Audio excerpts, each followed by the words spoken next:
संस्कृत में Joy है, happiness, जो खुशी फैलाने वाला। गणेश जी का भी नाम है जो विघ्न हटाते हैं। ज्ञान, जिसको हम सरस्वती मानते हैं। जहां हिंसा है, जहां दुर्दशा है लोगों की, जहां दुख है, वहां पे कभी भी सरस्वती नहीं जाएगी। लक्ष्मी पहुंच जाएगी, ठीक है, पैसा आ जाएगा, वायलेंस के बीच में there is a lot of people who make money, but ज्ञान जो है, ज्ञान के लिए शांति बहुत जरूरी है। गणेश जी को तो कहते हैं ये विघ्न हटाने वाले, जो सारे प्रॉब्लम्स को दूर करते हैं। तो प्रमोद भाई, आप एक रूप से अपने नाम को पूरा कर रहे हो यहाँ पे। जिस तरह से आपने बोडोलैंड से सारे विघ्न हटा दिए हैं, सारे प्रॉब्लम्स हटा दिए हैं, अब यहाँ पे ज्ञान की गंगा बहेगी। मुझे लगता है पूरे भारत को आपको थैंक यू कहना चाहिए, क्योंकि 20 साल ऑलमोस्ट आपने अपने प्यारे बोडोलैंड के लिए जीवन के बिता दिए आपने, और वापस अपने इस बच्चे को, हमारे बोडोलैंड के बच्चों को भारत माता की आपने लपेट में, भारत माता की एम्ब्रेस में आपने वापस ला दिया। तो ये वायलेंस हटाकर, जिस तरह से मैंने जब वीडियोस देखे, जब मैंने लोगों के टेस्टिमोनियल्स देखे, आई वाज इमोशनल, क्योंकि आपने जो माँ है उनको बेटे से मिला दिया, बहन को भाई से मिला दिया। जो झगड़ा था वो झगड़े को हटाकर इतनी peace, prosperity, you are growing so well. रायजोफोर खुलुमबाय, फिथांखि ब्लग यूट्यूब चेनेलनिफ्राय बयनिसिमबो गोजोननाय बावहरग्रोनाय जाबाय। रायजोफोर, दिनैनि भिडिअआनो जाहैबाय जोंनि सिगांनि चिफ हाग्रामा महिलारि सारा जे गावसिनि दैदेनगिरि आगदा आखाइ खाम्फा बरगयारि आरो चन्दन ब्रह्म बिथां सानै ओंखारनायनि उनावहाय बिथांमोनखौ जे गोदाव सोराव आबुल थाबुल बाथ्रा बुंदों, जाय बाथ्राखौहाय जोङो गनायजाथावानो नङा, आरो जाय बाथ्राया ओंथियानो गैया। नैबे बाथ्रा बुंनायफोरनि सायावहाय आङो फंनैसो बाथ्रा नोंथांमोनजोंहाय रायज्लायनो थाखाय बे भिडिअखौ लानानै फैनाय जादों रायजो। स' अब्ला जों गिबियाव हाग्रामा महिलारि सारा सोरजों थानानै आरो मा बाथ्रा बुंदों, नैबे बाथ्राखौ एसे खोनासंनानै लाग्रोनोसै, बिनि उनावसो जोङो सावरायलायनोसै रायजो। এই যে কি বুলি কয়, এই প্ৰমোদ বড়োৰ লগত মই সেইদিনা টেলিফোনত কথা পাতিছিলোঁ। মই সুধিছিলোঁ, আপোনালোকে এতিয়াতো চন্দন ব্ৰহ্ম আৰু খাম্পা বৰগয়াৰীক লৈ গৈছে, কি পৰ্টফলিঅ' দিব বুলি মই সুধিছিলোঁ।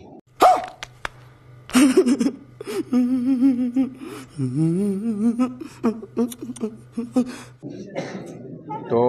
প্ৰমোদ বড়োই কৈছে মোক যে আমাৰ UPPL দলত খালি এটাই পোষ্ট খালী আছে, তাৰমানে পৰ্টফলিঅ' খালী আছে,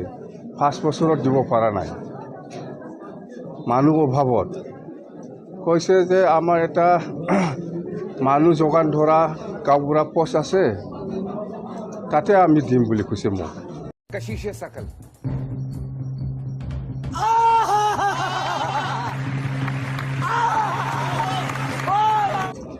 তাৰমানে খাম্পা আৰু চন্দনক UPPLৰ কি পৰ্টফলিঅ' দিব আপোনালোকে, এনেকুৱা সুধিছিল মই। কথাটো সেইটোৱে। তো সিহঁতে কৈছে যে প্ৰমোদ বড়োই মোক জনাইছে, আমাৰতো এনেকুৱা পোষ্ট খালী নাই, আমাৰ দলত আছে মানুহ যোগান ধৰা গাঁওবুঢ়াৰ নিচিনা পোষ্ট। अब्ला जों मोजाङै खोनाखाबाय, हाग्रामा महिलारि सारा गुबुन भाषाजोंहाय राजबंशीफोरखौ लाफानानैहाय केम्पिं खालामदों, नङा होमबा? दा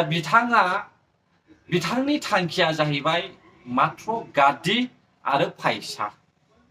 गादि मोनब्लानो फैसाबो मोनगोन, फैसा मोनब्लानो गादिबो मोनगोन। दा 1500 कौटि थाखाखौहाय माबोरैहाय टाच खालामनो हागोन, नै बिनि थाखायल' हाग्रामा महिलारि सारनि गोसोआवहाय हर सान सानखांबाय थायो जानो हागौ रायजोफोर। आरो बिथाङा जानाय लोंनाय, खिनाय हासुनाय, उन्दुनाय गासैयावबो खाम्फा बरगयारि, चन्दन ब्रह्म, प्रमोद बर', फेरेंगा बसुमतारी, गबिन्द बसुमतारी बिथांमोननि थाखायल' सिन्था खालामो जानो हागौ, मिथिबाय दा? नाथाय हारिनि थाखाय माबा मोनसे मावनांगौ, हारिनि थाखाय माबा मोनसे मोजां बाथ्रा बुंनांगौ रायजोनि सिगाङावहाय, बेनि थाखाय बेहा बे नलेजआ बेयावहाय जेबो गैला, मिथिगौ? नोंथांमोना खोनाखादों, खाम्फा बरगयारिनोबा मा बिबान होगोन, चन्दन ब्रह्मनोबा मा बिबान होगोन, एमनकि प्रमिला रानी ब्रह्मआबो बेफोरबायदि बाथ्राखौहाय बुंनायखौ जोङो खोनादों। बिबान होनाय होयिया इयुननिसो बाथ्रा रायजोफोर थांब्लानो जे बिबान होनांगौ बे माब्लाबाबो सम्भब नङा आरो बिथांमोना गावसोर गोसो जानानैसो इउपिपिएल पार्टियाव हाबदों दा बिथांमोनखौहाय बिबान होजासिमहालागै माबा मोनसे खामानि मावग्रोनांगोन बिसोर मोनथिबाय दा रायजोफोर दा जायफ्रा साननो रोङा इयुननि थाखाय मोनथिरोङा माथ्र गावनि थाखायल' ख्लां ख्लां ख्लां ख्लां ख्लां ख्लां गांनानै दङ नै बिसोरबायदि मानसियासो बिदिखौ बुजिया दिनै चन्दन ब्रह्म आरो खाम्फा बरगयारी सारमोना सासे सिनियर दैदेनगिरि बिसोरो पलिटिक्सनि सोमोन्दै मोजाङैनो ख्रा मोनथिजोबगौ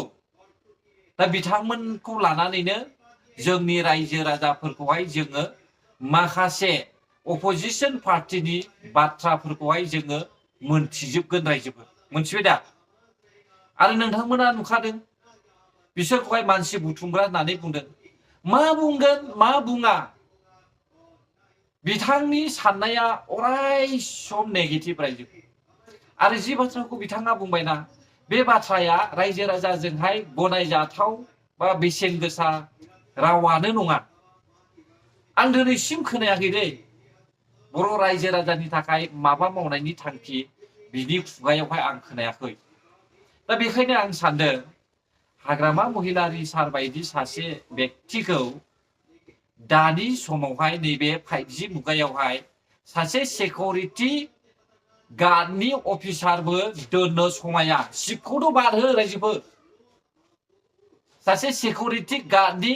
सासे अफिसार थायो नैबेखौनो दोननो समाया बेखौहाय दिनैनि समावहाय बिनि खुगायानो फोरमान होदों मिथिबाय दा इसेबां नलेज गैथारै आनक्वालिफाइड मानसियाखौ माब्रै सिट दोनाब्रा जोंनि बर' हारिनि थाखायलाय सिगांलाय जोंनि बर'आवहाय बिनि अनगा गुबुन गैथारामोन नामा ना गिनानैसो धुमखि सुमखि होनानै अस्त्र दिन्थिनानैहाय सिट जाबोनायमोन नामा सारमोना आं जोबोद लाजिनाय मोनोलै मिथिबाय दा रायजोफोर ओरैबायदि लाजिनाय मोनो आङो बाथ्राखौहाय मोजां बुं बयबो गनायनाय बायदि रायजो राजायाबो खोनासंनाय बायदि मोजाङै बुं नोंनि बे बुंनाय रावा फेस्ला रावजों बुंनायखौहाय रायजो राजाफ्रा मिनियोसो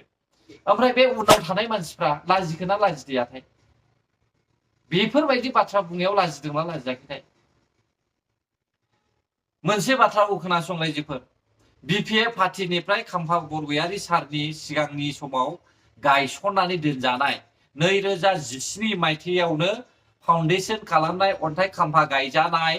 आधा हाफ बानायनानै दोननाय जोहोलाव नीलेश्वर ब्रह्मनि मोनसे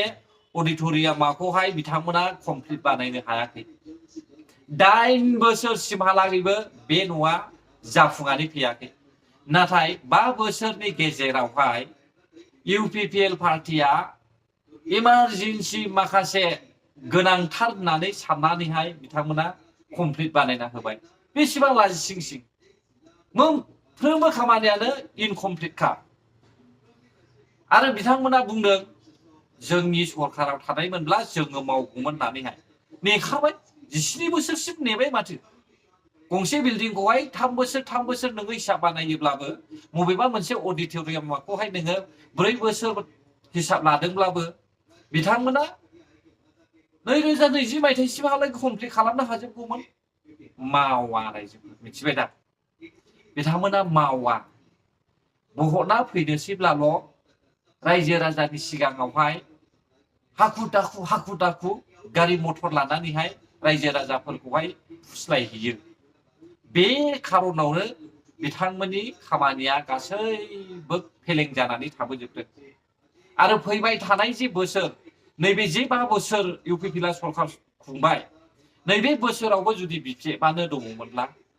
मोनसेबो बुस्थुआ साक्सेसफुल जानाय नङामोन दा बेखायनो आं बुंदों नोंथांमोना कास्टम बसुमतारी प्रहलाद ब्रह्म बिक्रम दैमारिमोन बायदि हख्रावबायनायखौहाय माब्लाबाबो खोमा दाहो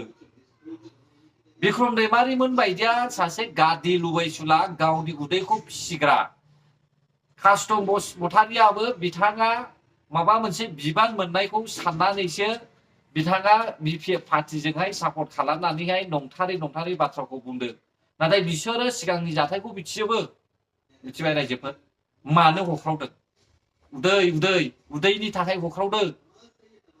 गारि मटर लानो लाक्जारियास देखायनो BPF जुदि देरहायोब्ला बिसोरो गासैखौबो मोनजोबगोन ना नैबेनि खारनावनो बिथांमोना होख्रावदों তেখেতে সান্তনা দিবৰ কাৰণে নিজক একো ব্যৱস্থা নাই একো ৰাস্তা নাই একো শব্দ নাই অকল নিজক সান্তনা দিবৰ কাৰণে এই কথাটো তেখেতে কৈছে আৰু নিজক এইটো সান্তনা দি কথাটো কৈ পেলাই কোনো নেতা কৰ্মীসকলক তেখেতে